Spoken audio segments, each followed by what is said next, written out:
Time to trim some fat. Well, hello there, everybody. 'Tis I, Photo Dave, and this is Toypixx. And whether this is your first or 100th time on the channel, Toypixx is all about action figure photography, which means I'll be talking about action figures. I'll be talking about photography. I'll be talking about Photoshop tips and tricks, photography tips and tricks, why I have certain figures, and I'll be talking about certain figures, maybe what's going on in the industry. And for today, I'm going to be talking about a little bit of curating, a few figures I have that maybe need to go, complete with rationale. So if these kinds of topics sound like something that you dig, that you'd like to check out more of, go ahead and click that subscribe button and I'll take a swig of good old-fashioned H2O.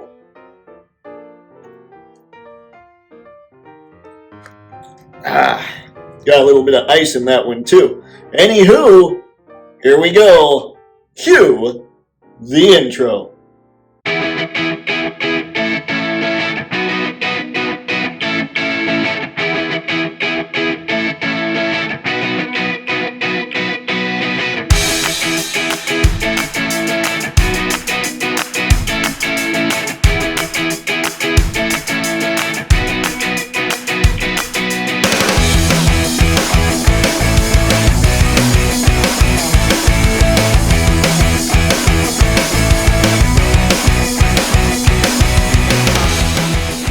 Now, I've talked quite a bit about how important it is for me to keep a very carefully curated collection. The reason being, I only want figures that I can just walk in with a blindfold on, grab them, throw them in front of the camera, take a picture, and be really excited. And for quite a while, Violator here was one of those figures. I'll be honest, the guy even made my top 10 figures of 2021. It's sweet. But looking in the near future, McFarlane Toys just isn't coming out with that much that excites me. And if I really want to make Toypixx a real thing here where it's making me some money, I gotta trim the fat and get rid of figures that it kind of just looks like maybe the line's not gonna expand or I'm just not having quite as much fun with. So I dig Violator, I really do. But he's not one of those figures that keeps showing up in my photos anymore. He's just kind of taking up space on the shelves, and well, I got other figures on pre-order that need shelf space. So Violator, he's gonna go. I know, it's crazy, especially considering how much I really do dig the figure. I just don't dig him as much as a lot of the other ones I have. Next up on the old shopping block is Gunslinger Spawn, another figure that made my top 10 last year. I love an Old West figure. I think this guy is sweet, and he's got much better articulation and moves a lot better than a lot of the other McFarlane stuff that I've messed with. But there's just something about a lack of excitement when I look at the upcoming releases. Again, I feel bad because I really like what McFarlane has done throughout his career. But at the same time, I feel like I'm just not the person he's really catering to anymore. And that's okay. I'm totally cool with that. Everybody's got their own target market. But because of that, there's just not much coming out that I really dig. I was curious about Cygor, but I saw enough of those reviews where I just kind of thought, yeah, that whole rubber thing in his middle just seemed really weird articulation-wise and almost like you'd really have to mess with it to make it work in pictures. So yeah, man, I really think this Gunslinger Spawn is a sweet figure.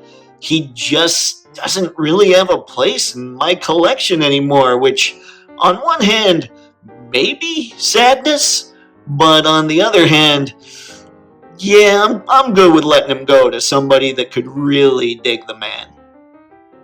Okay, don't judge me. I was clearly very excited for Spawn stuff when it looked like it was coming out and gonna be a huge deal.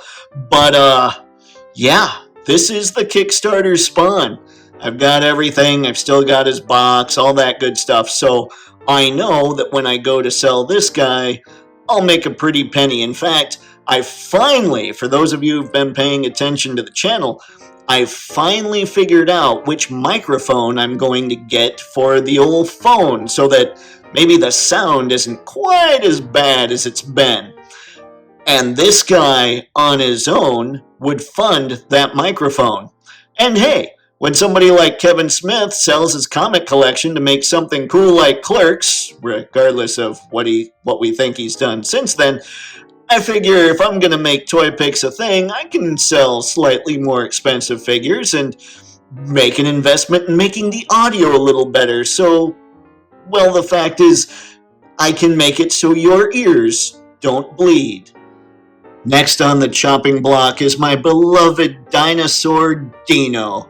This is the first Jurassic Park Amber Collection dinosaur that was released, and when the hype for these things was huge, I was hyped for them. I was going to start loading up on all these.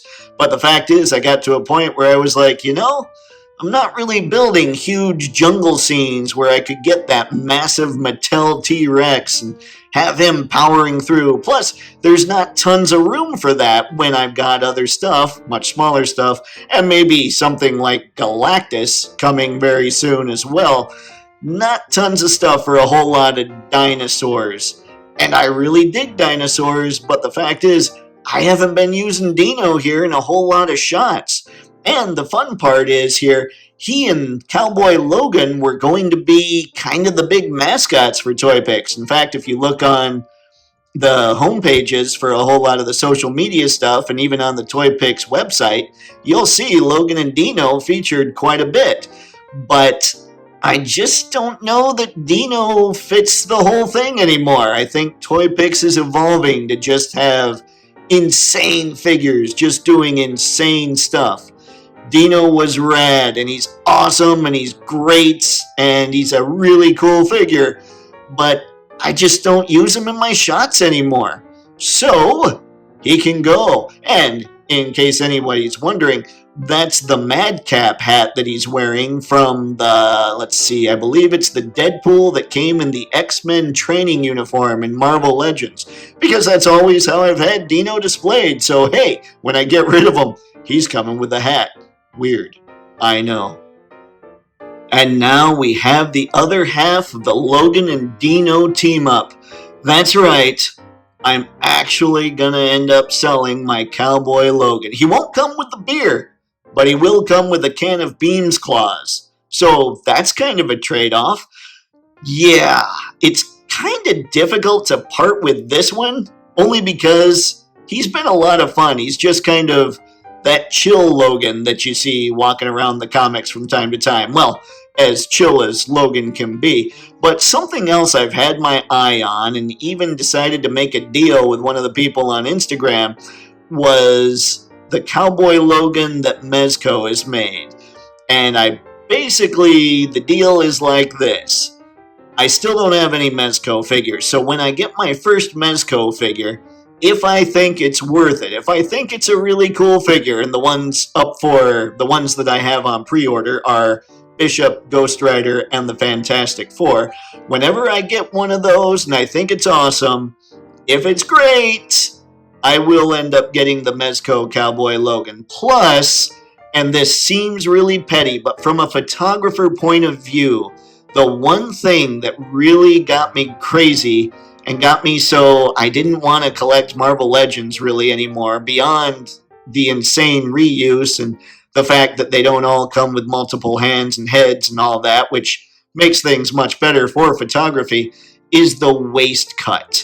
When I saw how excited they were about the Vulcan body coming out, and it still had a waist cut, I knew that I would feel okay about getting rid of my Marvel Legends. Which is crazy, because they were easily the biggest part of my collection for a long time. But Cowboy Logan here, once he goes, there's only one legend standing. Two, if you count Galactus. And finally, one figure that always feels like he's up for consideration, but I can never quite pull the trigger, is Stan the Man Lee here. Again, Marvel Legend, waist cut, didn't come with a lot of accessories, but it's Stan Lee. So I don't know. I don't know that he gets sold. On one hand, I've enjoyed a lot of the comics. I've enjoyed what he and Jack Kirby created. And maybe I don't need an actual physical representation of the guy. On the other hand, it's Stan Lee. And if a company ever came out with a Jack Kirby and I didn't have a Stan Lee to go with a Jack Kirby, it would feel wrong. And I think what's going to save Stan here from me potentially getting rid of him is the fact that NECA is going in on their Mirage Studios Turtles. And Jack Kirby they didn't call him Jack Kirby, they just called him Kirby, but it was very clearly Jack Kirby made an appearance in one of those comics. And so if NECA goes deep, and we know that they always go deep, it's possible that they're going to come out with a Jack Kirby figure. And if I didn't have a Stan Lee to go with Jack Kirby, I just feel wrong. So, as much as I'd like to say the only Marvel Legend that will survive in my collection is Galactus, I'm thinking Stan holds strong, at least until the Mirage Studios comic line is over. And if there's no Jack Kirby after that, that's when Stan goes. And maybe not then. I don't know. I'm really conflicted on the man. So there's something. Let me know in the comments. Would you keep Stan Lee? Or would you get rid of him? I'm not sure. I'm constantly kind of fighting with myself on this one. Yeah, there you go. Let me know in the comments what you do with this guy. And that's it, folks. Woo! Some tough choices in there, and some not so tough choices in there. But for me, one of the big deals when it comes to collecting, and one of the big deals when it comes to photography, is to always be curating. If you've got something on your shelf that you haven't been using much, get rid of it, because you know something's coming down the pike that you're going to need to put up there. ABC, always be curating. Acronyms. Yeah. Anywho, if we're talking photography, I will tell you that I believe the Violator, the Gunslinger Spawn, and the Velociraptor, which I called Dino in the video, from Jurassic Park, are all incredibly photogenic action figures. They have the right amount of detail and the right amount of articulation. So if you're digging those, go for them. I'll make sure and put product links in the description below. And remember, when it comes to those, even if you decide you don't want the figures, even if you click on, say, getting Gunslinger Spawn, and you decide, I don't want them after all, but I could use soap, that helps the channel as well. So do that, and you're helping Toypixx out. As for the Kickstarter Spawn, and as for Cowboy Logan, Kickstarter Spawn just doesn't have the articulation to really be great in photos, plus his huge plastic cape is kind of a pain, so for him, you have to spend some more money and get a nice wired cape, which they're out there and they look great, but for me, I'm just like, he needs to be way cooler out of the box. And as far as Cowboy Logan goes, he's got that waist cut. He looks cool just standing there, but that waist cut makes it awfully tough to make him look cool in photos. Now, if you're a Wolverine mark like I am, which is why I had the figure, you might want him anyway. But if you're not, maybe skip that one. Anywho, why don't you comment below after you're done answering the Stan Lee question as to whether or not I should keep him. And let me know what you're getting rid of. What have you been doing? How do you curate your collection? And as always, like, comment, and which I already told you to do. Oh, redundancy. Subscribe and share the video if you're digging the content. That also helps out the channel. And other than that, gotta catch my breath. Have fun and happy snapping. See ya.